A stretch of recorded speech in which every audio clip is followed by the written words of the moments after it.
Good morning, good afternoon, good evening, wherever you happen to be. Let me just find the right thing. Hello. Hi, everyone. As you can see, I'm in my home office again today.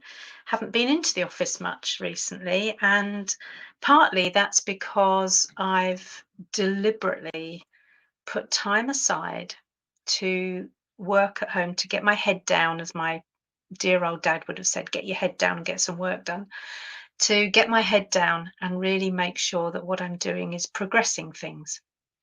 And it's it's been really enjoyable and it's tough too. It is tough, I have to say.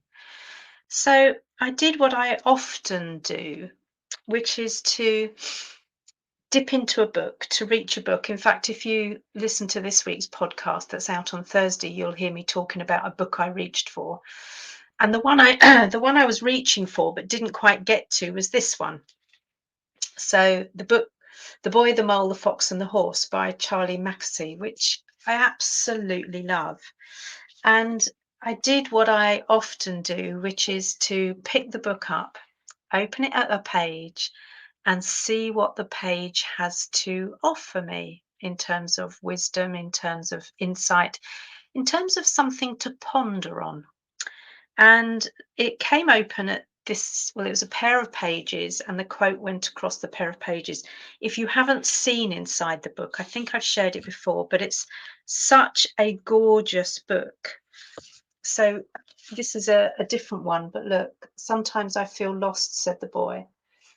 Me too, said the mole, but we love you and love brings you home. But isn't that just so beautiful? Anyway, that's not the page that it fell open for me this time. The page it fell open on read, the pair of pages read, "We have such a long way to go," sighed the boy. "Yes, but look how far we've come," said the horse. And that felt just right, just the right kind of message that I needed to hear. Because as I'm busy beavering away here creating, I realized that there is such a long way to go, such a long way to go. And I'm also mindful of the fact that I've come a long way. We've come a long way. We've made such amazing progress. Just look at the number of people who are now working in the introvert space, who are supporting introverts. I read a post on LinkedIn just now. I haven't had a chance to read it fully because it's a pretty meaty article, but it's about the importance of actually ridding corporates and organizations of the personality type bias, which is around the extroversion bias. And I really want to kind of really take time to read that because I've got a similar article part underway. And I imagine that there are going to be some similarities. The guy who's written it is based in the US. Obviously, I'm bringing my UK kind of focus to it. But it is such an important issue. But there are, and there are so many of us working in this space that I have great hopes of where we're going in the future. So I said that I'd been busy working away on creating stuff. And the stuff I've been creating is around the Sassy Introvert Society. I have something that is getting close to um, a bit of a logo for the dash of sass that I'm going to be delivering, which is just those quick little reminders to help people to get their sass on. And I've also had requests already. People are starting to talk about merch.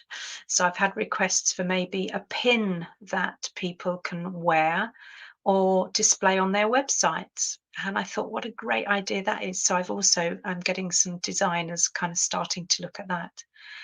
So all in all, it's been a very productive time.